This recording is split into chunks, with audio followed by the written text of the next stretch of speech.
संपन्न हो चुके हैं। 9 सीटों पर मतदान की जो प्रक्रिया थी वो कल संपन्न हुई। आपने देखा कि 9 विधानसभा सीटों पर लगभग 49% के आसपास मतदान हुआ और सबसे ज्यादा अगर कोई फीसदी रहा है तो वो गाजियाबाद रहा है, जहां पर सबसे कम वोटिंग परसेंटेज सामने आया।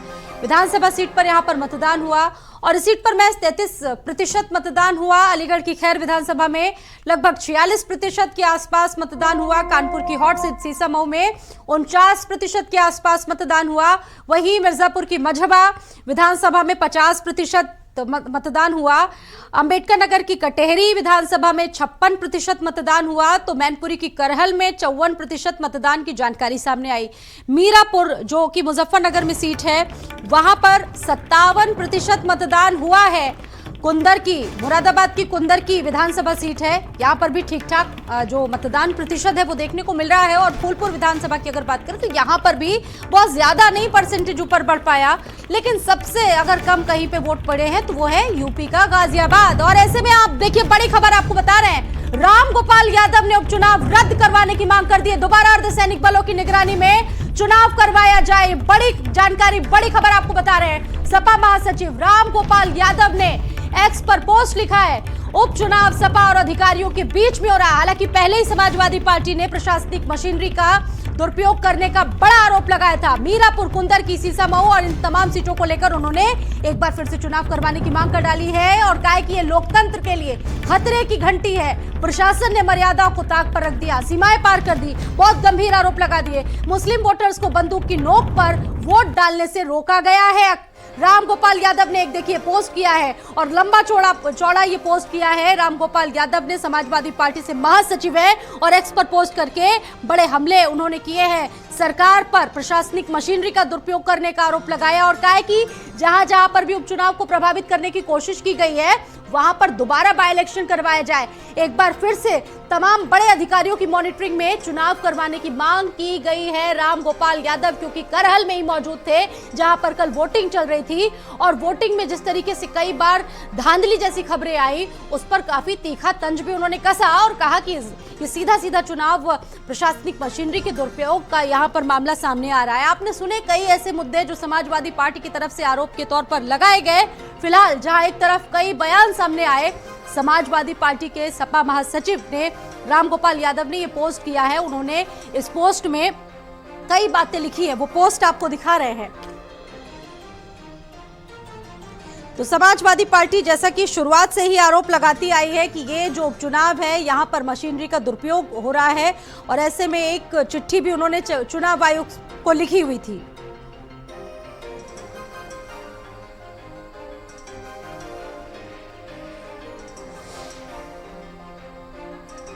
तो कल उत्तर प्रदेश में 9 सीटों पर उपचुनाव की प्रक्रिया संपन्न हो चुकी है, लेकिन एक बार फिर से समाजवादी पार्टी ने तीखा हमला किया। हालांकि जो नतीजे हैं वो 23 को आने हैं, लेकिन उससे पहले ये उपचुनाव यकीन मानिए कि काफी ज्यादा महत्वपूर्ण हो चुका है। बड़ा कांटे की टक्कर देखने को मिल रही है।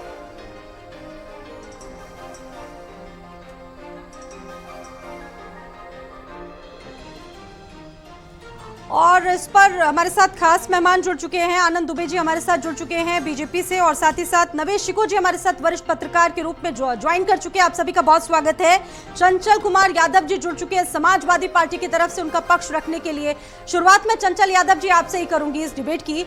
ये बताइए कि समाजवादी पार्टी इस चुनाव को लेकर शुरुआत से ही हमलावर है। लगातार आप लोगों की तरफ से प्रशासनिक मशीनरी के दुरुपयोग करने के आरोप लगा दिए जा रहे हैं, क्या देख रहे हैं आप लोग इस बार? देखिए, बहुत सारे चुनाव हुए होंगे, बहुत सारे बाई इलेक्शंस हुए होंगे पूरे देश में, आपने देखा होगा।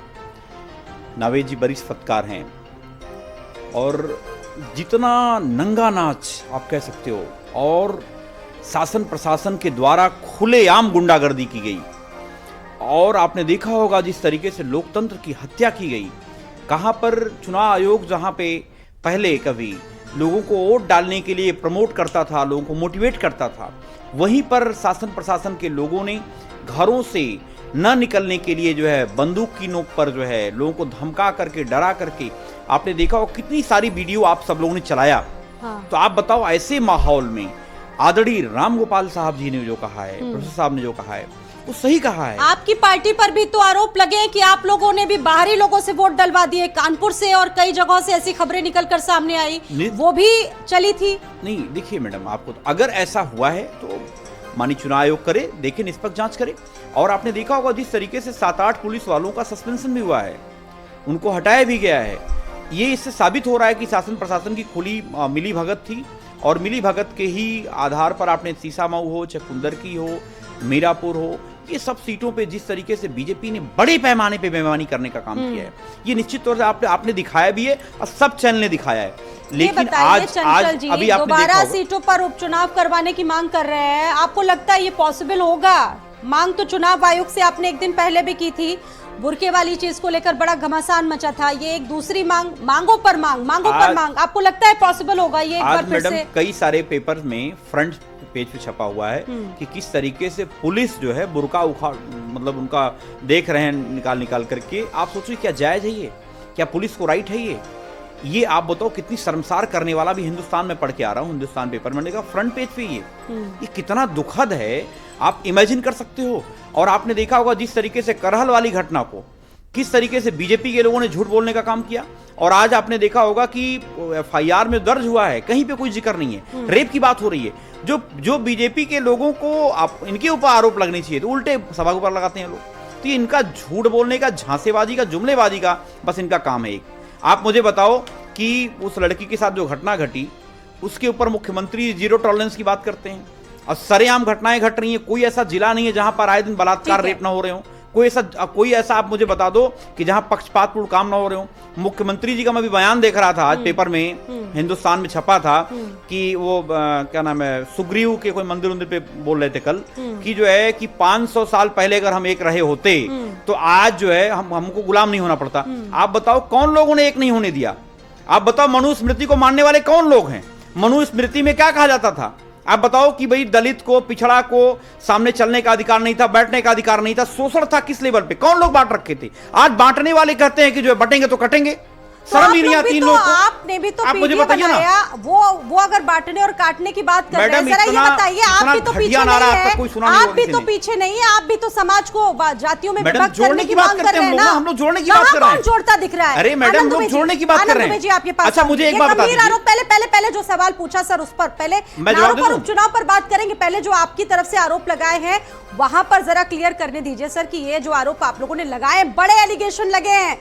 यहाँ पर सुना होगा आनंद दुबे जी, समाजवादी पार्टी ने कुछ सीटों पर दोबारा उपचुनाव करवाने की मांग की है। भाई आपकी सरकार है तो आपकी जवाबदेही भी होगी, आपको बताना पड़ेगा कि ये स्थिति क्यों आई। आनंद दुबे जी। देखिए, मैं अभी चंचल यादव जी सुन रहा था और उन्होंने कई सारे आरोप लगाए। मुझे एक बड़ा अच्छा शेर याद आ गया कि कहते हैं मुझसे इश्क का अफसाना चाहिए, रुसवाई वो करे हमें शर्माना चाहिए। चंचल यादव जी की पार्टी के लोग फर्जी वोटिंग करा रहे थे। चंचल यादव जी की पार्टी के लोग एक लड़की को घर से उठाकर ले गए, उसके साथ रेप किया, हत्या की। उसका परिवार चीख चीख कर जो है इस बात की गवाही दे रहा है, आरोप लगा रहा है। चंचल यादव जी की पार्टी के लोगों ने पुलिस पर पथराव कराए। अब तो इंटरनेट का जमाना है, मोबाइल का जमाना है, कोई चीज छिपी नहीं रहती। आप गूगल सर्च करिए, ट्विटर पे जाइए और देखिए कि जहां दिखाया जा रहा है कि पुलिस वाले ने पिस्टल लगाई है, वहां देखिए कि पूरे वीडियो को देखिए कि किस तरह से पुलिस वालों पर पथराव किया जा रहा है। तो चंचल यादव जी की पार्टी का देखिए, ये इनका एक बहुत पुराना स्क्रिप्ट। ये 14 के बाद से आप कोई चुनाव बता दीजिए जिसमें इन्होंने ये ना कहा हो कि सरकारी मशीनरी का दुरुपयोग हो रहा है, चुनाव को रद्द कर दिया जाए, हमें ईवीएम पे भरोसा नहीं है। हर बार वही नारा, वही तरीका है, उसी तरह के आरोप हैं, घिसे पिटे वही आरोप हैं जो बार-बार तो वीडियो दिखाने को तैयार है। आपको याद होगा, चलिए आरोप मान लेते हैं कि आरोप झूठे भी हो सकते हैं, बेबुनियाद हो सकते हैं, इनका कोई आधार नहीं हो सकता, निराधार हो सकते, लेकिन वीडियो कहाँ झूठ बोलेगा सर? वीडियो दिखाने को तैयार बैठे हैं ये तो। मैडम, मैं भी तो वीडियो आपको मैं 5 वीडियो दिखाऊं जिसमें पुलिस वालों पर पथराव किया जा रहा है, मेरे पास भी वीडियो है। आप तो खुद, आपके पास सारा सिस्टम है। आप तो अभी अपने मोबाइल पे, ट्विटर पे डाल के देखिए कि वीडियो कौन कौन से सामने आ रहा है। लेकिन एक चीज बहुत स्पष्ट बता दूंगा कि समाजवादी पार्टी, आपको याद होगा इन्होंने मैनपुरी का चुनाव भी एक बार रद्द करने की मांग की, लेकिन उसमें डिंपल यादव जी जीती। जब काउंटिंग हुई तो हमने पूछा कि भाई अब तो रद्द करा दो, कह दो हम रिजल्ट को नहीं मानते। आपको याद होगा कि मैनपुरी में जब उपचुनाव हुआ था उस समय भी रामगोपाल जी ने मांग की थी कि बहुत धांधली हुई है, प्रशासन लगा हुआ था, चुनाव को रद्द कर दिया जाए। और जब रिजल्ट आ गया हमने पूछा भाई रद्द कर दिया जाए, बोले नहीं अभी ठीक है क्योंकि हम जीत गए। जहां हम जीत जाए वहां क्रांति, जहां भाजपा जीत जाए वहां भ्रांति। जवाब दीजिएगा यादव जी, उसके बाद मैं और गेस्ट पर जाऊंगी। बार बार यही आरोप आप लोग लगा देते, बार बार यही नियति आप लोगों के सामने रहती है कि ये जो आरोप है प्रशासनिक मशीनरी पर, कुछ नया लाइए भाई। नहीं देखिए स्वाति जी, देखिए बीजेपी के प्रवक्ताओं को झूठ बोलने की बहुत तगड़ी आदत है। आप ये आरोप लगा रहे हैं, ना जाने कहां से बयान लेके आए हैं। मुझे एक चीज आप बताओ, आप लोगों ने दिन भर चलाया कि कहां पे पुलिस का तांडव कौन कौन लोगों ने नहीं देखा, और अंदर घरों तक जाकर पुलिस ने जो है जिस तरीके से तांडव किया है। दुबे जी वीडियो देख लीजिए, आपके पास होगी, इसमें कोई दो राय नहीं है। और मुझे पता है आप दिल की बात अपने जानते भी हो, लेकिन अब है क्या है कि भाई चूंकि अब आपको बोलना है। लेकिन आप सोचो कि अगर इस लेवल पे अगर ऐसा मामला था तो परसेंटेज भी बहुत सारे कम हुए। आप जैसे देखिए मीरापुर में मुस्लिम बहुल इलाकों में वोट डाल नहीं दिया गया, आपको कटहरी में रोका गया, आपने देखा होगा सीसामऊ में तो एकदम तांडव ही मचा दिया। और आपके पत्रकार ने, मैडम कल आपने देखा होगा, आपके पत्रकार नरेंद्र कुमार ने बताया कि शायद ही ऐसा कोई बूथ होगा जिसपे मुस्लिम समाज के लोगों को वोट डालने से न रोका गया हो। ये मैं नहीं कह रहा हूं, आपके रिपोर्टर कल कह रहे थे, जो ग्राउंड रिपोर्टिंग उनकी थी, और सीसामऊ की बात कर रहे थे। और आपके ग्राउंड रिपोर्टिंग में एक और पत्रकार बोल रहे थे, अधिकतर जगहों पर मुस्लिम समाज के लोगों को वोट डालने से रोका गया। चंचल जी, आपको एक मिनट रोकना चाहूंगी। एक बड़ी खबर, उससे पहले अपने दर्शकों को यहाँ पर बता दें कि दिल्ली विधानसभा चुनाव से बड़ी ये खबर है जुड़ी। दिल्ली विधानसभा चुनाव से बड़ी खबर आपको बता रहे हैं, आम आदमी पार्टी ने उम्मीदवारों की लिस्ट जारी कर दी है, और जो पहली लिस्ट है उसमें 11 उम्मीदवारों की घोषणा हो चुकी है। पहली लिस्ट आम आदमी पार्टी की तरफ से 11 उम्मीदवारों के नामों की घोषणा हो चुकी है। छतरपुर से ब्रह्म सिंह तंवर, किराड़ी से अनिल झा को प्रत्याशी बना दिया है आम आदमी पार्टी ने। विश्वास नगर से दीपक सिंघल, रोहतास नगर से सरिता सिंह को उम्मीदवार बनाया गया है, लक्ष्मी नगर से बीबी त्यागी और बदरपुर से राम सिंह को प्रत्याशी बनाया गया है आम आदमी पार्टी की तरफ से। सीलमपुर से जुबैर चौधरी और सीमापुर से वीर सिंह धीगान प्रत्याशी बनाए। दीपक जुड़ गए हैं। दीपक, ये बड़ी खबर है, 11 प्रत्याशियों का ऐलान कर दिया आम आदमी पार्टी ने, क्या अपडेट है? जी बिल्कुल स्वाति, बता दें आपको कि दिल्ली विधानसभा चुनाव को लेकर के आम आदमी पार्टी की जिस तरह से तैयारियां शुरू थी, इस बीच अब आज पहला लिस्ट जारी किया गया जिसमें 11 उम्मीदवारों के नामों का ऐलान किया गया है, जहां छतरपुर से ब्रह्म सिंह तंवर, किराड़ी से अनिल झा, विश्वासनगर से दीपक सिंगला, रोहतास नगर से सरिता सिंह और तमाम जो 11 उम्मीदवारों का नामों का ऐलान किया गया है। कुछ ऐसे नाम है जो दूसरे पार्टी छोड़ करके आम आदमी पार्टी में शामिल हुए, चाहे हम लक्ष्मी नगर से बीबी त्यागी की बात कर ले या फिर हम किराड़ी से अनिल झा की बात कर ले, तो अलग अलग पार्टी से छोड़े हुए नेता जब आम आदमी पार्टी में शामिल हुए तो 11 उम्मीदवारों के नामों का ऐलान किया गया। अब देखना ये होगा कि इस 11 लिस्ट के बाद अब तकरीबन 70 विधानसभा यहाँ पे टोटल है दिल्ली में, उसमें से 11 नामों का ऐलान आम आदमी पार्टी की तरफ से कर दिया गया है, और तैयारियां और भी जोरों शोरों से शुरू हो जाएगी विधानसभा चुनाव को लेकर। जैसे कि इस बार दिल्ली में विधानसभा की बात करें चाहती तो कई ऐसे मुद्दे हैं जिसको लेकर के लगातार भाजपा आम आदमी पार्टी से हमलावर है, क्योंकि दिल्ली में 10 साल से लगातार आम आदमी पार्टी की सरकार थी और वहीं भाजपा। ठीक है दीपक, आपका बहुत धन्यवाद पूरी जानकारी देने के लिए। तो निश्चित तौर पर ये बड़ी खबर है, आम आदमी पार्टी ने 11 कैंडिडेट की जो लिस्ट है वो जारी कर दी है। तो ये पहली लिस्ट आ गई है, 11 उम्मीदवारों के नाम घोषित कर दिए हैं आम आदमी पार्टी ने। और देखिए एक बार फिर से वापसी कर रहे हैं हम अपनी डिबेट की तरफ। तमाम खास मेहमान जुड़े हुए हैं, जहां भी आपने सुना कि किस तरीके से समाजवादी पार्टी और बीजेपी ने एक दूसरे पर गंभीर आरोप लगाए। आरोप प्रत्यारोप का सिलसिला यहीं से नहीं शुरू हुआ है। थोड़ा फ्लैशबैक में अगर आपको ले चले तो लगातार जब से चुनाव का ऐलान हुआ है तब से आरोप प्रत्यारोप लग रहे हैं, और लगते भी हैं। जब जब चुनाव होते हैं तो इस तरह के आरोप लगते हैं एक दूसरे पर। हमारे साथ इस वक्त इस चर्चा में निशा चौधरी जी भी मौजूद हैं आरएलटी से। निशा चौधरी जी, आपका बहुत स्वागत है। अभी आपने सुना कि सपा बीजेपी ने किस तरीके से एक दूसरे पर गंभीर आरोप लगाए। इन आरोप प्रत्यारोप के बीच आप किस तरीके से देख रहे हैं, क्योंकि मीरापुर सीट से आपका कैंडिडेट है, आपने चुनाव में क्या देखा, किस तरह की स्थिति नजर आ रही है इस बार? 9 सीटों पर चुनाव लड़ रही है और हर जगह हमारे ही कैंडिडेट हैं। और हम अब चुनाव प्रक्रिया से बिल्कुल आश्वस्त हैं और जहां छुटपुट घटनाएं हुई हैं उसकी शिकायत दर्ज की गई है। और जहां तक बात है विपक्ष की, तो विपक्ष या तो ईवीएम पे ठिकरा फोड़ता है, या तो प्रशासन पे फोड़ता है, या तो चुनाव आयोग पे। यही एक तरीका रह गया है अपनी हार को छिपाने का। देखिए, जहाँ इनकी जीत होती है वहाँ इनको कोई शिकायत नहीं होती। जब तक जीत नहीं होती तब तक सारी शिकायतें होती हैं। जैसे ही इनकी कहीं जीत होती है, आज जम्मू कश्मीर में देखिए इनको कोई शिकायत नहीं है।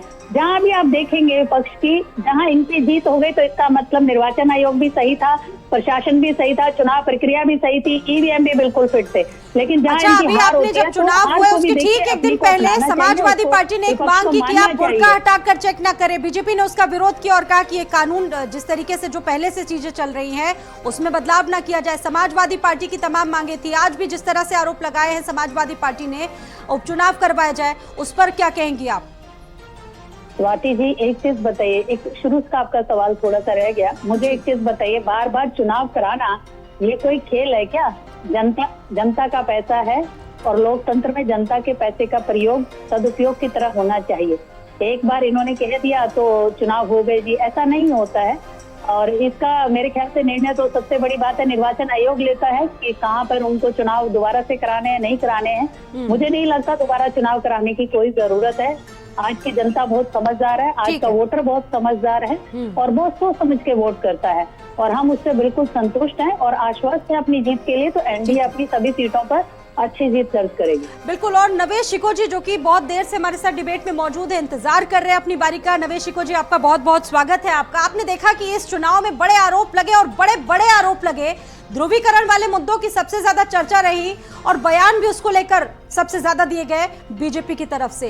योगी आदित्यनाथ ने हरियाणा से शुरुआत की, बटेंगे तो कटेंगी, और उसका जो नारा था महाराष्ट्र में गूंजा और उसके बाद उत्तर प्रदेश चुनाव में भी देखने को मिली उसकी धमक। आपको लगता है कि क्या बीजेपी ने इस पर बाउंसर मार दिया है? लाउड एंड क्लियर मैसेज देने की कोशिश की है बीजेपी ने इस पर क्या? देखिए, नारा तो मुझे उसका कोई खास असर नहीं नज़र आया। जो ज़मीन पे कल चुनाव नज़र आए हैं, जिस तरह का वोटिंग पैटर्न रहा है, उस हिसाब से हम उत्तर प्रदेश से जो उभरा नारा और पूरे देश में 2 राज्यों के चुनाव तक पहुंचा, उस नारे का असर उत्तर प्रदेश में नहीं नज़र आया। मैं उस नज़रिए से कह रहा हूं कि तमाम सवाल उठ रहे हैं 9 सीटों पर जो चुनाव हुए हैं।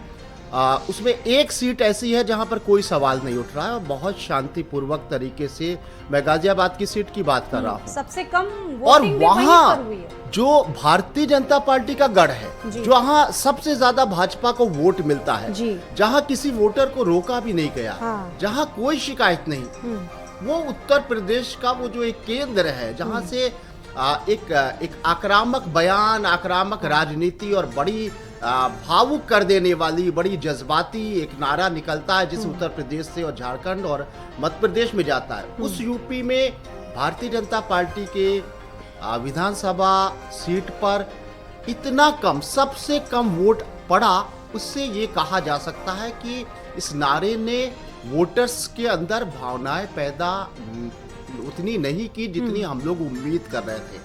हम सब मान रहे थे कि ये नारा अपने आप में जिस तरह से हिट हुआ और पूरे देश की राजनीति में तैरने लगा, उस हिसाब से हमारे यूपी में जो चुनाव हुए उसमें हम गाजियाबाद को इसलिए आकलन उसका कर रहे हैं क्योंकि भारतीय जनता पार्टी को सबसे ज्यादा वहां वोट मिलते हैं और भाजपा का सबसे कम वोटर वहां निकला। तो ये तो नारे शहरी सीट है वो गाजियाबाद और बीजेपी का दबदबा वहां पर कायम है। कई सालों से बीजेपी वहां पर कायम है। और नवी जी, आपने ये भी देखा होगा इस बार उपचुनाव में बांग्लादेश का बड़ा जिक्र किया योगी आदित्यनाथ ने, वहां के हिंदुओं की बड़ा दशा का वर्णन किया। आपको लगता है कि इस उपचुनाव में उसका कुछ फायदा मिलने जा रहा है क्या बीजेपी को? देखिए, साफ तौर से जो ये चुनाव हुआ उसमें जो भी उसके समीक्षा करेगा वो जरूर नारों से और वक्तव्य से और बयानों से ये लगा कि ध्रुवीकरण की कोशिश की गई।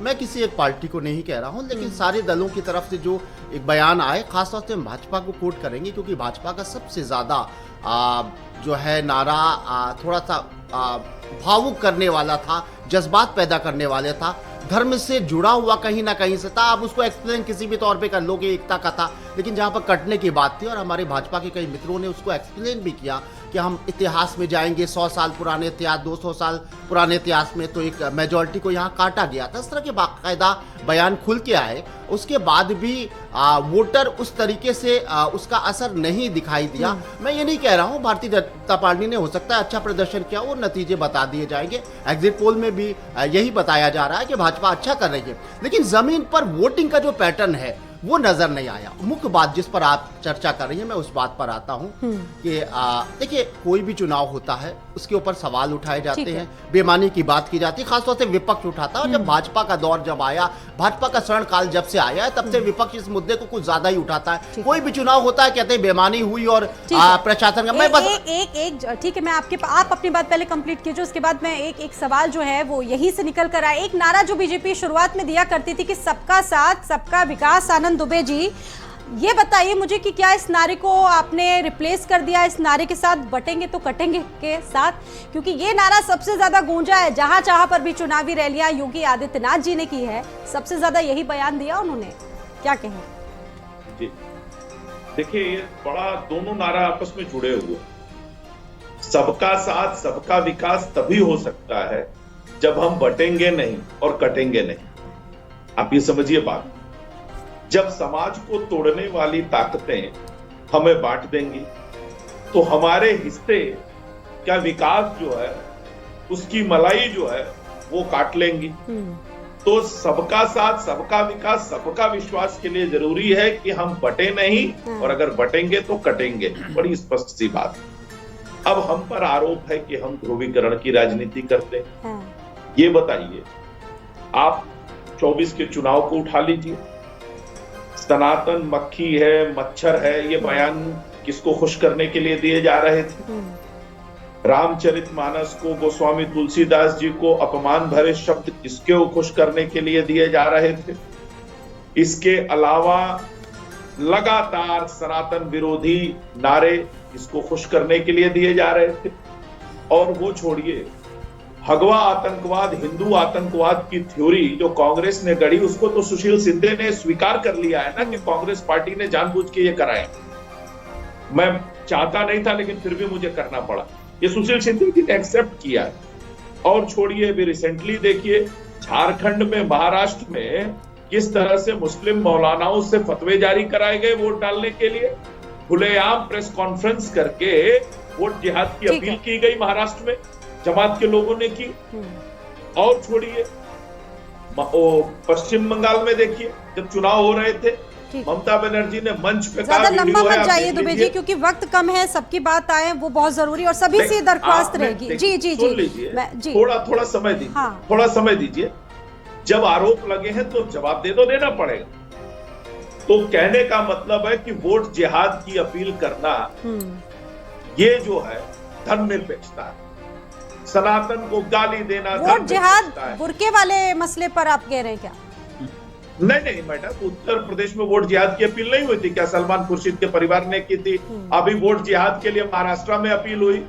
ठीक है कि इंडिया गठबंधन। ठीक है, चंचल यादव जी, अभी आप सुन रहे थे आनंद, एक मिनट पहले मेरा सवाल सुन लीजिए। सनातन मक्खी है, मच्छर है, बड़े बयान बहादुर हैं आपकी पार्टी में, बड़े बड़े बयान उन्होंने सनातन धर्म पर दिए हैं। उन बयानों पर तो आप, मुझे नहीं लगता है कि बहुत कुछ कह पाएंगे, कुछ कह पाने की स्थिति में भी होंगे। जवाब आपको देना होगा उस पर भी। देखिए स्वाति जी, ये बता दें कि समाजवादी पार्टी का कौन से नेता ने सनातन को मक्खी मच्छर कहा? दूसरी बात सुनिए, दूसरा इन्होंने सवाल किया, प्रसाद मौर्य, सुन लीजिए ना, सुन लीजिए, पार्टी से बाहर हो गए ना, जवाब आने दीजिए ना, जवाब आने दीजिए। अरे मैडम, जब इनकी पार्टी जवाब आने दीजिए। अरे आनंद भाई, ठीक है, सुन लीजिए दुबे जी, सुन लीजिए। देखिए, जो सबका साथ सबका विकास वाला नारा मोदी जी का था, और योगी जी दोनों, लखनऊ वाला इंजन और दिल्ली वाला इंजन दोनों आपस में टकरा रहे हैं। दोनों टकराहट में ये नया नारा गढ़ा गया है, और ये दोनों की टकराहट की ही देन है कि जनता के बीच में नारा आया। पहली चीज। दूसरी चीज, अगर ये सबको अगर एक जोड़ने की बात करते तो इन्हीं की पार्टी का एक विधायक योगेश वर्मा सरेआम पब्लिक प्लेस पे मुख्यमंत्री का सजातीय व्यक्ति लतियाता है, और बेचारा वो विधायक 10 दिन तक दर दर भटकते रहा अपने एफआईआर कराने के लिए, भटकता रहा 10 दिन तक। आप कहते हो बटेंगे तो कटेंगे, बेचारा वर्मा समाज का व्यक्ति, पीडीए समाज का व्यक्ति को भटकना पड़ा, और तब जाके उसकी एफआईआर लिखी गई। और आपके चैनल के माध्यम से चैलेंज भी कर देता हूं कि उसके खिलाफ एफआईआर कोई कार्रवाई भी नहीं हुई, बेचारा घूम रहा है। और यही बीजेपी के लोगों ने उसका महिमा मंडन किया, देखो देखो कौन आया, शेर आया, शेर आया, नारे लगे, वहां पे सम्मान समारोह कराएगा। पहली चीज। दूसरी बात में मैं आता हूं, इन्होंने जिक्र किया कि जो है समाजवादी पार्टी के नेताओं का द्वारा सनातन धर्म का अपमान किया जाता है। अरे भाई आप बताओ ना, आपकी पार्टी में मंत्री है, गठबंधन में मंत्री है सरकार में, संजय निषाद जी कहते हैं प्रभु श्री रामचंद्र जी के खीर खाने से उत्पत्ति कैसे हो सकती है? प्रभु आराध्य देवता के ऊपर हमारे आराध्य देवता भगवान प्रभु श्री रामचंद्र जी है, उनकी उत्पत्ति से सवाल खड़े करते हैं। कौन करते हैं? संजय निषाद जी। मलाई खा रहे हैं आपके पार्टी में, आपके सरकार में, शासन में। और दूसरे बताता हूं, टेस्ट ट्यूब बेबी कौन बोलता है? सच्चा है कौन झूठा है, ये जनता बहुत अच्छी तरीके से जानती है। आप अपनी पार्टी का पक्ष रखिए। सुनिए, टेस्ट ट्यूब बेबी कौन कहा? और आदरणीय मुख्यमंत्री जी ने तो हनुमान जी को दलित तक कह दिया। आपने देखा होगा, अपनी पार्टियों का पक्ष रखें। हनुमान जी ने क्या क्या कह दिया हनुमान जी को।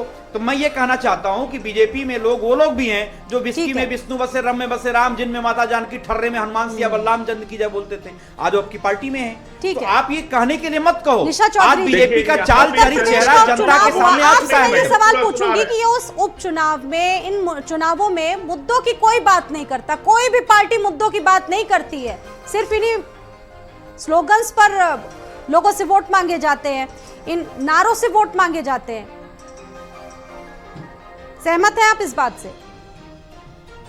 नहीं, बिल्कुल नहीं। राष्ट्रीय लोकदल हमेशा ही मुद्दों की बात की है और राष्ट्रीय लोकदल किसान, मजदूर, महिला सभी के लिए बात करते हैं। ऐसा बिल्कुल भी नहीं है कि मुद्दों की बात के। अच्छा, आपकी सहयोगी दल है, आप उसी दल में हैं, आपके मंत्री हैं, ठीक है। आप ये बताइए, बटेंगे जो कटेंगे का नारा दिया है बीजेपी की तरफ से, उस बटेंगे कटेंगे नारे में सभी ने सुर से सुर मिला दिया, आरएसएस से लेकर। आप लोग भी उस नारे के साथ में हैं या अपने आप को थोड़ा अलग समझते हैं उससे? नहीं, स्वामी जी देखिए, इसको बटेंगे कटेंगे की अगर हम देखें तो हम ये कहते हैं, अगर बटने का मतलब होता है किसी भी तरह धारा हो, चाहे आपको देश आगे बढ़ाने वाला सबका साथ सबका विकास का जो हमारा मुद्दा है, वो तभी तो पूरा होगा जब हम एक साथ रहते। बटने का मतलब यहाँ तो हिंदू एकीकरण की बात कही जा रही है। नहीं, ऐसा बिल्कुल नहीं है कि हिंदू एकीकरण की बात की जा रही है। ये इनका मुद्दा होता है, विपक्ष का मुद्दा होता है कि मुस्लिम समाज को भटकाते हैं। ये मुस्लिम समाज को सिर्फ वोट बैंक समझते हैं, सही मायने में उनके मुद्दे की बात नहीं करते।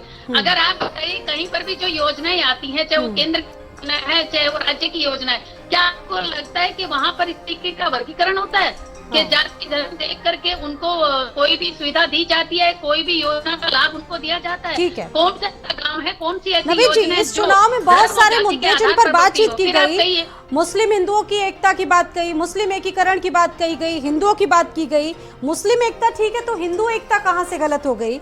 और क्या हिंदू हित की बात करना गलत है क्या? इस देश में बहुत सारे ऐसे मुद्दे रहे जिन पे चर्चा हुई, विवाद भी बहुत सारे हुए, आपको क्या लगता है? हिंदू हित की बात करना कोई गुनाह नहीं है, अच्छी बात है। इस भारत की जनता में मेजॉरिटी यानी बड़ी संख्या हिंदू समाज की है, और हिंदू समाज जितना एकजुट होगा, जितना आगे बढ़ेगा, उतना ये देश आगे बढ़ेगा। मुझे लगता है कि अगर कोई खुल के भी कोई पार्टी या भारतीय जनता पार्टी हिंदू समाज को एकजुट करने की बात करती है तो ये सराहनीय बयान होगा। और हिंदुओं के विकास की बात की जाए तो इसमें किसी पर कोई आपत्ति नहीं होना चाहिए है। अगर ये कहा जाए कि हिंदू समाज जातियों में नहीं बटे और एकजुट होकर एक ताकत बने, तो मुझे लगता है कि इस पर कोई सवाल नहीं उठा सकता, और ना मुझे लगता है कोई सवाल उठा रहा है। कोई भी समाज हो, एकजुट होगा तो वो देश की ताकत बनेगा, चाहे कोई भी समाज हो। लेकिन यहाँ पर जो सवाल उठाए गए थे वो बटेंगे तो कटेंगे। तो कटेंगे जैसा शब्द जो थोड़ा सा आक्रामक है, कटना जैसा शब्द जो है उसमें शालीनता नहीं है, उसमें कहीं ना कहीं नफरत नजर आती है, उसमें एक कड़वा इतिहास जो लोगों को कहीं ना कहीं गुस्सा दिलाता है, क्रोधित करता है। इस शब्द पर मुझे लगता है कि शायद लोगों ने एतराज किया। नहीं तो बटने नहीं बटो, इस बात का तो सब स्वागत करते हैं। योगी जी के हैं, मोदी जी के हैं, अखिलेश जी के हैं, राहुल गांधी के हैं, कोई भी कहे, इस देश की जनता सबको एक करने की, क्योंकि हम लोग बचपन में बटेंगे कटेंगे का तो नारा दिया गया। उसके बाद आपको याद होगा कि प्रधानमंत्री ने थोड़ा इसको करेक्ट करने की कोशिश की। उसका दूसरा वर्जन आया, उसका तीसरा वर्जन आया, और फिर चौथा वर्जन भी आया। और मुझे चौथा वर्जन बहुत अच्छा लगा जो राजनाथ जी का था, जो बहुत वरिष्ठ नेता है भारतीय जनता पार्टी के और इस सरकार के, मोदी सरकार के बहुत जिम्मेदारी वाले पद पर हैं। उन्होंने कहा कि बटने की बात जहां तक हो, कोई भी नहीं बटेगा। धर्म भी, उनके आशय ये था कि धर्म भी नहीं बटे और जाति भी नहीं बटे, यानी पूरा भारत समाज को नहीं बटे, वो एक हो। ये मुझे लगता है ये सबसे बेहतर वर्जन था। मोदी जी का भी बहुत अच्छा लगा। अगर उसको दूसरे नजरिए से योगी जी के वक्तव्य को देखा जाए कि सिर्फ एकता की अगर उन्होंने बात की है या ये भी माना जाए कि सनातनियों को जोड़ने की बात की थी तो उसमें कोई आपत्ति नहीं है। एक शब्द ऐसा था जिस पर लोगों ने सवाल उठाए। मैं मुख्य विषय पर आना चाहता हूं, मेरी बात कट गई थी कि जो ये हल्ला मचा हुआ है कल के चुनाव पे जो सवाल उठ रहे हैं, मैं इस बात को दोहराना चाहता हूं कि हर चुनाव में विपक्ष सवाल उठाता रहा। कभी ईवीएम के बाद कहता रहा, कभी ये कि ईवीएम गायब हो गई, कभी सूची मतदाता सूची में नाम नहीं थे। लेकिन इस बार एक नई ताजगी है इस विवाद में और ये विवाद गहरा होने जा रहा है। मेरी जानकारी में Samajwadi party legal point of view से इस पर काम कर रही है और जमीन पर उतरने की तैयारी कर रही है। नतीजे कुछ भी आए, सपा हारे या जीते, वो इस पर काम करेगी। मेरी जानकारी में उस पर काम चल रहा है क्योंकि तस्वीरें थोड़ी सी ज्यादा थी इस बार। तस्वीरें हमेशा आती है, इतना बड़ा चुनाव है, इतना बड़ा प्रदेश है, इतने ज्यादा वोटर्स हैं, मशीनरी में कुछ गड़बड़ हो सकती है थोड़ी बहुत, ये ह्यूमन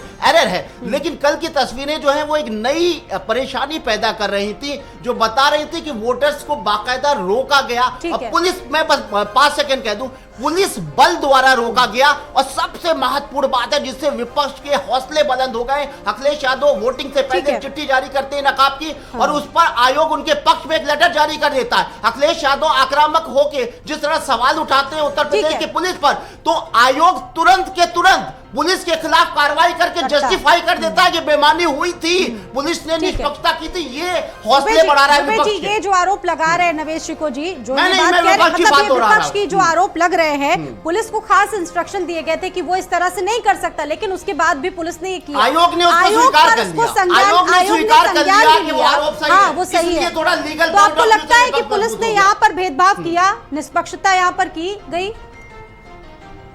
देखिए, बड़ी स्पष्ट बात कर, जिस तरह के आरोप ये लगा, कल से मैं भी तमाम चैनल देखता हूं, तमाम चैनलों के पत्रकार और इनके उम्मीदवारों के सामने जो लोग लाइन में लगे हुए थे मुस्लिम समाज के, उनसे पूछा, भैया आपने वोट दिया? उन्होंने कहा हाँ साहब हमने वोट दिया। आप देखिए ना, लगातार वीडियो है, हाँ हमने वोट दिया। क्या आपको किसी ने रोका? बोले नहीं रोका। किसी ने कोई परेशानी की? नहीं की। लगातार इस तरह के वीडियो है। देखिए, मैं आपको बता रहा हूं, हताश, निराश, परेशान लोग हैं जिनको 2017 के बाद से सत्ता नहीं मिली है और सत्ता के बिना इनका काम नहीं चलेगा। बहुत दिक्कतों का सामना कर रहे हैं। अब किसी तरह से सत्ता चाहिए, इसके लिए अनर्गल आरोप लगाना, झूठ बोलना, प्रोपेगेंडा फैलाना, स्वाति जी, समाजवादी पार्टी का पुराना काम। स्वाति जी देखिए, ये वो लोग हैं जो है हमेशा झूठ को झूठ नहीं कह सकते, सच को सच नहीं कह सकते, केवल गुमराह करना है। मैं पूछना चाहता हूं कि इतनी सारी चैनल्स ने चलाए भी, वो वीडियो दिखाया आपने, आप कौन से चैनल की बात करो, ना जाने कि आपने वोट डाला कि नहीं डाला। आपने देखा होगा सरेआम डीएम साहब के सामने न्यूज 24 के पत्रकार को धकियाया गया कि कैसे आ गए यहाँ पे। अरे तो सुनिए, अरे साहब आपने देख लिया होगा। सुनिए दूसरी बात, और डरा सहमा कौन है? मिल्कीपुर में चुनाव कौन नहीं करा पाया? और आप चुनाव आयोग की बात करो, 13 को आपने 20 करा दिया, 20 को आप 25 करा लेते। जब भी समाजवादी पार्टी जीतेगी आप निश्चिंत हो जाइए, इस मुगालते में मत रहिए। और रही बात इस घमंड में मत रहिए कि हमेशा सत्ता आपकी बनी रहेगी। 2024 में जनता ने सबक सिखाया है आनंद जी, और 2027 बहुत समय नहीं रह गया है और जनता इंतजार कर रही है। सच बता दूं, जितना अगर आप इंतजार ना कर रही होती तो आप आओ ना, मुद्दे पे बात करो। आप बताओ 2 करोड़ रोजगार के ऊपर वोट मांग लो आप। अभी आपने देखा होगा दादरी में एक जोशी साहब हैं जिन्होंने 156 टन गौ मांस पाए गए और बकायदा बरामद हुआ है। और सोचो धंधा कितना बड़ा चल रहा था, 42-43 करोड़ का मीट का नाम है। गौ तस्करों ने भी आरोप लगाया कि अगर हम लोग के नाम आ जाएंगे तो हमारी हत्या हो सकती है। अब बताओ, इतना खौफनाक मंजर है ये उत्तर प्रदेश में। एक तरफ मुख्यमंत्री जीरो टॉलरेंस की बात करते हैं, आप बताओ किसकी नाक के नीचे जो है 156 टन अवैध मीट वहां पाए गए? मुझे बताइए जरा। ठीक है, वो कौन लोग थे? जोशी साहब हैं और आपके पार्टी से जुड़े हुए हैं वो। आप कुछ भी नहीं करोगे। अभी 4 दिन हो गए, आप बता दो दुबे जी, कब जाएगा बुलडोजर? आप बताओ कब उनके खिलाफ कार्रवाई करोगे, कब इनकाउंटर करोगे, क्या करोगे? लेकिन आप नहीं कर पाओगे, मुझे पता है। अगर कोई मुसलमान होता जल्दी से जवाब दीजिएगा, क्योंकि देखिए इन्होंने कहा मुद्दों की बात। मैं तो इनसे कहता हूं मुद्दों पे ही चुनाव लड़िए ना। आप मुद्दों पे चुनाव कहां लड़ते हैं? आप बात करिए ना कि उत्तर प्रदेश में जब आपने सत्ता छोड़ी तो उत्तर प्रदेश की जीडीपी कितनी थी, शायद चंचल जी को नहीं पता होगा, 12 लाख करोड़ के आसपास थी। इस समय बढ़कर 24 लाख। अरे इन लखनऊ में बैठे एक कोई काम बता दो मुख्यमंत्री जी ने, कोई 50 लोगों को रोजगार क्रिएट किया हो लखनऊ के अंदर, बता दो कहीं दुबे जी कोई 50 बेड का अस्पताल नहीं बनाया हो मुख्यमंत्री जी, या कोई एक काम बता दो जिसका मुख्यमंत्री जी ने शिलान्यास किया हो, जिसका उद्घाटन किया हो। केवल झांसेबाजी जुमलेबाजी है। आप बता रहे हम लोगों पर काम की बात शांत हो जाइए। सत्ता पक्ष के लोग भी मानते हैं कि आदरणीय अखिलेश यादव जी ने जो काम किए अभी तक मुख्यमंत्री कल फीता काट रहे हैं। बोलिए, आप बताइए ना, अमौसी से मुंशी पुलिया की मेट्रो बनी, आप एक लोग अपनी बात कहिए। ऐसे कैसे डिबेट करेंगे आप आनंद जी बताइए। जल्दी से कंप्लीट कीजिए, 20 सेकंड में उसके बाद। गोरखपुर में एम्स आपने बनवाया, रायबरेली में एम्स आपने बनवाया, कुशीनगर में एयरपोर्ट आपने बनवाया, अयोध्या में स्टेशन आपने बनाया, अयोध्या में एयरपोर्ट आपने बनाया, जेवर में एयरपोर्ट आपने बनाया, पूर्वांचल एक्सप्रेसवे से आपने बनाई। अरे सुनिए भाई, सुनिए, केवल झूठ बोलना और झूठ बोलना और के पेशेंट आज भी लोहिया में आते हैं। दुबे जी लोहिया आते हो, मुझसे मुलाकात भी होती है। कितना मुझे बता दो गोरखपुर के पेशेंट कहाँ जाते इलाज कराने के लिए? अगर एम्स आपने बढ़ा दिया है, चल रहा है, लूटने का, पेशेंट लखनऊ क्यों आता है? मैं मिलता हूँ, झूठ बोलने वाले लोग तो भाई बीजेपी के लोगों को ट्रेंड किया जाता है। सीबीआई जांच के दायरे में है, आपने समय कहते हैं और एक बार बोलो, 2 बार बोलो, बोलते रहो, आपने पूरे 5 साल में दी सरकारी। मुख्यमंत्री 7 लाख से ज्यादा हम दे चुके हैं। देवरिया में मेडिकल कॉलेज, एटा में मेडिकल कॉलेज, शिक्षक भर्ती जिले घोटाले आप जिले में करते हो। मेडिकल अच्छा, कॉलेज, ठीक है। जहाँ पर मेडिकल कॉलेज की सुविधा नहीं थी, वहाँ देने का काम हमने किया है। आप क्या बात हुआ कि नहीं हुआ? ठीक है, अब वापस आते हैं निशा चौधरी जी के पास। मैडम एक सेकंड, ये स्टूडियो में बैठे हैं, इनकी आवाज लाउड जाएगी, मैं स्काइप से जुड़ा हूँ, तो आपकी आवाज भी लाउड आ रही है आनंद जुबेर, डोंट वरी, आपकी आवाज एकदम लाउड एंड क्लियर आ रही है, बिल्कुल तेज आ रही है। आप अपनी बात कहिए जल्दी से जी। मैं सिर्फ इतना कहना चाहता हूँ कि समाजवादी पार्टी कभी मुद्दों पर चुनाव नहीं लड़ सकती। समाजवादी पार्टी की हिम्मत ही नहीं है, क्योंकि इनके पास बताने के लिए सिर्फ कारनामे हैं, कुकृत्य है, हिंसा है, दंगा है, अपराध है, यही इनकी असलियत है। हमारे पास बताने के लिए उपलब्धियां हैं। हमने उत्तर प्रदेश में गरीबों को मकान दिया है, आयुष्मान का कार्ड दिया है, उज्ज्वला गैस का सिलेंडर दिया है, सड़कों का जाल बिछाया है, एयरपोर्ट बनाए हैं, गाँव गाँव मजरों मजरों बिजली पहुंचाई है। आपकी नजर से आप इसको किस तरीके से देख रही है? क्योंकि आरोप लगातार लगाए एक दूसरे पर, समाजवादी पार्टी ने, बीजेपी ने एक दूसरे पर आरोप लगाए, आपको क्या लगता है? ऐसा स्वाति जी, आरोप तो चलते ही रहते हैं, चुनाव का समय, और इसका निर्णय क्या कर निर्वाचन आयोग लेता है, लेकिन हम के लिए एनडीए बिल्कुल बहुत अच्छी दर्ज करेगी 9 की 9 सीटों पर, आश्वस्त है उसको लेकर के। इसका कारण है कि हमने जमीनी स्तर पर काम। अच्छा, जिस मीरापुर सीट पर आपकी आरएलडी ने एक अपना कैंडिडेट उतारा, आपको याद होगा कि 2013 में वहां पर बड़े दंगे हुए थे, लोग दंगों को भूल चुके थे, अपनी जिंदगी में बहुत आगे बढ़ गए थे, लेकिन इस बार तो आपकी पार्टी के लोगों ने भी दंगों की याद दिलाई, बीजेपी के कुछ नेताओं ने दंगों की याद, मतलब जो दल वहां पर जा रहे थे रैलियां करने के लिए, वो दंगों की याद लोगों को दिला रहे थे कि दंगे हुए थे, उसको भूलिए नहीं। देखिए, ऐसा है स्वाति जी, जो भी काम चाहे कुछ भी हुआ है इतिहास में, जनता आज बहुत सियानी है, तो हर बात को प्रपोज करना, बताना, तो ये एक पार्टी का सबसे पहला काम है कि कैसा आपके साथ हो रहा है, और आज जो सरकार है वो आपको क्या क्या दे सकती है, क्या दे रही है पिछले 10 साल। भाईचारा कमेटी बनी, उसका क्या? कहा था पुरानी बातें भूल जाइए। इनके नेता ने, जयंत चौधरी जी ने बार बार कहा था पुरानी बातों को भूल जाइए। स्वाति जी, मैं वही कह रही हूँ कि स्वाति जी देखिए, राष्ट्रीय लोकदल का जो भी अगर पक्ष की बात करूं, राष्ट्रीय लोकदल भाईचारे की उस पे रहता है। माननीय जयंत चौधरी जी ने, आप देखिए पीछे एक गांव जा करके भाईचारा रैली की थी, तो ऐसे काम करना ये हमारा बिल्कुल मुद्दा नहीं होता। हम ये चाहते हैं कि जनता का विकास हो, जनता उस चीज को समझे। आप देखिए, जो हमारी जो मीरापुर सीट से कैंडिडेट महिला पिछड़े वर्ग से। ठीक है, नवेश शिको जी, आर पार होगा इस चुनाव में आपको लगता है? क्योंकि समाजवादी पार्टी बार बार लोकतंत्र पर ही सवाल उठा रही, कह रही है देश का लोकतंत्र खत्म हो रहा है। नहीं, ये बहुत बड़ी लड़ाई है, ये नतीजे बहुत कुछ कहेंगे। अगर भारतीय जनता पार्टी जीतती है, जैसा कि संकेत बता रहे हैं, एग्जिट पोल बताते हैं, तो कहीं ना कहीं जो लोकसभा की हार है उसके आंसू पूछेंगे, कहीं ना कहीं एक हौसला बढ़ेगा वर्कर्स में। और अगर समाजवादी पार्टी अपनी सीटें भी बचा ले जाती है, तो उसके पास ये कहने के लिए कि इतना सब कुछ हुआ, इतनी तस्वीरें नजर आई, इतना प्रशासन का दुरुपयोग हुआ, इतना पुलिस ने जुल्म किया, उसके बाद भी हमने अपनी सीटें बचा ली, तो यह हमारी बड़ी जीत है। और अगर भाजपा जीतती है तो जाहिर सी बात है कि भाजपा ये जाहिर करेगी कि यहाँ जातिवाद कुछ नहीं चल पाएगा, यहाँ पीडीए नहीं चल पाएगा और हम एक बार फिर जीतने जा रहे हैं। तो ये इसलिए नतीजे बहुत महत्वपूर्ण है। मैं एक बार फिर ये बात अपनी बात कह के खत्म कर रहा हूं, जिस तरीके से आयोग ने विपक्ष की बात कुछ मिनट्स में पूरी की, उस बात ने इस बात को जाहिर कर दिया कि इस चुनाव में पुलिस ने बेईमानी की थी। इस बात पर मोहर आयोग ने लगा दी, इसलिए ये बात दूर तलक जाएगी। ठीक है, एक आरोप और भी लगा बीजेपी की तरफ से चंचल यादव जी आपकी पार्टी पर कि जहां पर दिखा सफाई वहां बिटिया घबराई। इस पर क्या जवाब देना चाहेंगे आप? मैं क्या बताऊं, चिन्मयानंद स्वामी से लेकर ब्रजेश्वर सरला सिंह से लेकर के कुलदीप सिंह सेंगर से लेकर के ना जाने कितने बलात्कारियों का बहुत बड़ा समूह है। मैं उन बातों पर नहीं आज, लेकिन एक बात जरूर है, ये वही भारतीय जनता पार्टी है जो बिल्किस बानो के रेपिस्टों को सम्मान समारोह कराती है। ये वही लोग हैं जो ब्रजेश्वर सरला सिंह के लड़के को ये टिकट देकर के, लोकसभा का टिकट देकर के साबित करते हैं कि हमें कोई फर्क नहीं पड़ने वाला है, देश को गौरव देने वाली बेटियों के साथ चाहे कुछ भी हुआ हो। ये वही लोग हैं भारतीय जनता पार्टी के लोग, विकास की बात जो करते हैं। मैंने एक सवाल पूछा दुबे जी से कि लखनऊ के अंदर कोई एक काम बता दो जिसका मुख्यमंत्री ने शिलान्यास किया हो, जिसका उद्घाटन किया हो। हम राजधानी में बैठे हुए हैं, आप लेकिन ये बता नहीं पाएंगे। आज गोरखपुर एम्स की बात कर रहे हैं, अभी तक प्रॉपर आईपीडी चालू नहीं हो पाई है, चेक करवा लीजिएगा। मैं इलाज कराता रहता हूं लोगों का। और लोहिया के अंदर स्वाति जी आप रिपोर्टिंग करा लेना, अभी जाओ आप, कम से कम सैकड़ों की संख्या में गोरखपुर के लाचार बेबस बेचारे यहाँ इलाज कराते हैं लोहिया हॉस्पिटल में। पीजीआई में बेड नहीं मिलता है। और आपने देखा होगा जिस तरीके से ऐसा कोई दिन नहीं है जो सैकड़ों लोगों को बेड ना मिलने की वजह से डेथ होती है। कितनी सीटें मिल रही है चंचल यादव आपकी पार्टी को? हम लोग मैडम 9 की 9 सीटें जीत रहे हैं। और इन्होंने इनकी बेईमानी करने के बाद भी आप देखना रिजल्ट आने जा रहा है जो 23 तारीख को, इनको जो है मुंह की खानी पड़ेगी।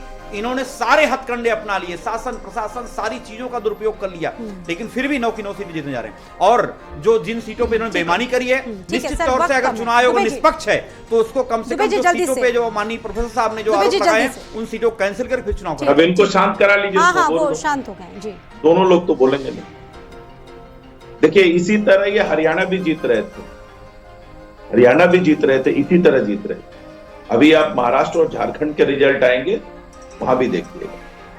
दरअसल दिक्कत क्या है, ये लोग आरोप लगाते समय भूल जाते हैं। अरे भाई कुलदीप सेंगर, जब आपकी पार्टी ने उसको आगे बढ़ाया, टिकट देके विधायक बनाया, उसकी पत्नी को आगे बढ़ाया, हमने तो जेल भेजने का काम किया है कुलदीप सेंगर को।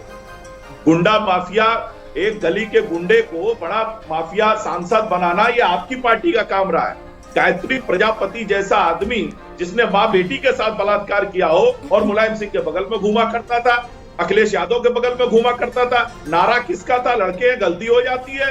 अब तो आपके यहाँ चचा लोगों से भी गलती हो रही है, मोहित खान है, तमाम तरह के लोग हैं। तो आपकी पार्टी तो प्रभु ऐसे ऐसे महानुभावों से भरी पड़ी है, नवाब सिंह यादव जैसे लोगों से, मोहित खान जैसे लोगों से। और छोड़िए, अभी तो आपके युवा जो कार्यकारिणी है उसके महासचिव अवैध तस्करी में पकड़े गए, कट्टे के साथ, नवेद जी निष्कर्ष पर आते हैं, नवेद जी निष्कर्ष पर आते हैं। आपको क्या लग रहा है दुबे जी, रामदुलार विधायक का नाम कौन आ रहा है? बीजेपी का विधायक, ये आगे भी इस पर चर्चा कर लेंगे क्योंकि अब समय नहीं, अब इस पर आगे चर्चा नहीं कर पाएंगे। ठीक है नवेद जी, जल्दी से निष्कर्ष के साथ। बहुत साइलेंट रहा, वोटर का कोई संकेत नजर नहीं आए, लेकिन वोटिंग पैटर्न से मुझे लगता है कि नेट टू नेट आज भी मैं ये कह रहा हूँ कि मुकाबला दोनों दलों में है, दोनों की शक्तियां सामने आई हैं। और नंबर्स बताना तो मुझे लगता है कि बहुत ठीक नहीं होता है, लेकिन दोनों ताकतें जमीन पे नजर आई हैं। और जहां तक वोट, ये जो हल्ला मचा के वोट नहीं डालने दिया जा रहा है, ये झूठ था या सच था, विपक्ष ने बेईमानी की या सत्ता पक्ष ने बेईमानी की, इस पर मैं नहीं जाऊंगा। लेकिन वोटिंग पैटर्न से भी मुझे लगता है कि जहां पर ये हल्ला मचा, इससे विपक्ष का, समाजवादी पार्टी का नुकसान नहीं हुआ है, फायदा ही हुआ होगा। क्योंकि ऐसा नहीं है कि सारे वोटर्स को विपक्ष के रोक लिया गया, इतने अंधेरगर्दी नहीं। नतीजे तय कर देंगे, नतीजे तय कर देंगे कि योगी मॉडल छाया हुआ है या फिर पीडीए का बड़ा जोर उत्तर प्रदेश में देखने को मिल रहा है। आप सभी का बहुत बहुत धन्यवाद इस चर्चा में जुड़ने के लिए। अपनी अपनी बात आप सभी ने रखी और चलिए बढ़ते हैं आगे। अहमदाबाद से बड़ी खबर आपको बता रहे हैं, जहां पर खुद पर लगे आरोपों पर तमाम जवाब दिए हैं अडानी ने। बड़ी खबर आपको बता रहे हैं इस वक्त की।